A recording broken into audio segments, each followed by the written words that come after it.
I'd now like to pass quickly to our final panelist presentation to Ms. Amina Doherty, who is an international consultant and a board member of the Global Fund for Women and Just Associates, and is from Jamaica. We'd like to invite you to make your presentation. Thank you. Thank you very much. Mr. President of the General Assembly, Excellencies, distinguished delegates, ladies and gentlemen, brothers and sisters following via social media and otherwise, good afternoon. The Women's Major Group, consisting of over 500 organizations, greatly welcomes the background note for this high-level event, calling for full participation of women, youth, and civil society in the post-2015 agenda, and addressing the barriers of inequalities, discrimination, and marginalization. It is an honor to share with you some reflections and recommendations as a young Pan-African feminist and a proud member of the African and Caribbean women's movements. Before I do, I would like to acknowledge the millions of women and girls who are not here today, but whose lives and struggles and whose fierce commitment to freedom, justice, equality, and self-determination have positioned me here today. I do not speak for, but as part of half of the world's population and the largest generation of young people in history who, together with women and girls of all ages, have stood at the front lines of public squares and on the streets, mobilizing, organizing, calling for freedom, justice, accountability, and equality. To echo the words of the former president of Burkina Faso, Thomas Sankara, who in addressing the General Assembly in 1984, the year I was born, said that meaningful social transformation would not endure without the active support and participation of women. 30 years thereafter, we reconvene in the same space, calling for goals in the post-2015 era that place women's human rights, gender equality, and empowerment at the cornerstone of development. Earlier this week at the 9th session of the Open Working Group on Sustainable Development Goals, we were deeply disappointed that women's human rights were completely absent from the proposed focus areas. Equality and empowerment are necessary, but alone they are not sufficient and cannot be achieved without firm commitment and fulfillment of women's human rights. It would be unthinkable to consider a new post-2015 development agenda that does not recognize women's human rights and existing commitments.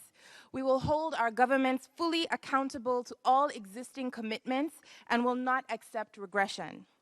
I would like to further emphasize that human rights are universal, and that the cultural legacies of colonialism should not be used as an excuse to undermine the human rights of women, and in particular, LGBTIQ peoples. We should, in the years ahead, seek to strengthen the human rights and freedoms, and the new agenda should build on and advance international agreements such as Rio, Vienna, Cairo, and Beijing. On the questions of the President of how to address the rights of women and how to reduce inequalities and discrimination at all levels, we call for an approach that prioritizes a standalone goal for achieving gender equality, women's empowerment, and women's human rights, alongside the integration of women's rights into each of the other goals. This would, we believe, address the discrimination against women that exists in the laws of at least 120 countries, as the World Bank has identified. This standalone goal must have, as part of its content, 1, commitments to end all forms of sexual and gender-based violence and discrimination in times of peace and conflict, including intersecting forms of discrimination faced by women, youth, persons with disabilities, rural and indigenous women, the elderly, LGBTI persons, people living with HIV/AIDS, and sex workers, through zero-tolerance policies in all laws, policies, and practices. Second, equal access to quality education, including new information and communication technologies, by guaranteeing free and gender-sensitive education at all levels. This is critical to address the fact that 2/3 of illiterate adults in the world are women. Third, decent work and a minimum living wage, including access to universal social protection and measures to address prevailing inequality in wages. Fourth, the recognition, reduction, and redistribution of unpaid care and domestic work, which is done mostly by women and migrant domestic workers. Fifth, equal access to and ownership of land and productive resources, including credit and agricultural outputs. Sixth, sexual and reproductive health and rights with proper supports in place as outlined by the ICPD Program of Action and its subsequent reviews. Seventh, women's access to justice and legal aid services that are affordable, timely, and fair. In response to the question on how we can ensure active, full, and meaningful engagement of women, young people, and civil society in the design, elaboration, and implementation of the post-2015 agenda, on the design of the agenda, we recognize the critical importance of women's participation in the process. Hundreds of women-led solutions from women's movements around the world have already led to some of the most fundamental shifts in knowledge and thinking around social, environmental, and economic justice, human rights, and sustainable development. From cooperatives and social solidarity economy initiatives to women advocates participating in expert meetings and multilateral meetings such as this, to ICTs, crowdsourcing platforms, and women's funds, it is crucial to recognize this leadership, knowledge, and expertise. Women and civil society's right to participate in local, regional, and national decision-making spaces must be fully supported and fulfilled. We also recognize that UN Women is a critical agency in advocating for women and girls' rights, and we insist that it have the adequate support to fulfill its functions. On the elaboration of the agenda, while defining a strong standalone goal and the integration of gender equality and women's rights into all other goals, we must also recognize the gender interlinkages. These include the grave threat that climate change and environmental degradation poses to women worldwide, as women are the majority of agricultural workers and are the most vulnerable to natural disasters. We reaffirm calls for ecological and agricultural sustainability, food and water sovereignty and security, the entitlement of climate-affected countries to compensation for loss and damage, and the foundational principle of common but differentiated responsibility.